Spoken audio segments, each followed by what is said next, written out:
cat. Cat எது எடு. C for cat. C for cat.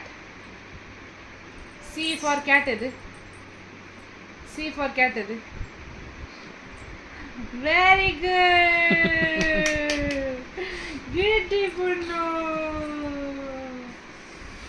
பட்டு D for duck எது. D for duck. D for duck. D for duck எது. D for duck. நல்லா பாரு ரெண்டுமே பாரு. வெறும் எலிஃபண்ட் மட்டும் பார்க்குறான். D for duck எது இங்கே வரு. D for duck எது. D for duck எது. கரெக்டாக கண்டுபிடிக்கு. D for duck எது. அப்பயே இது பிடிக்க உடனே இப்போ இது கன்ஃபியூஸ்ட் நானே. ஃபார் ஃபிஷ் எது. F for fish.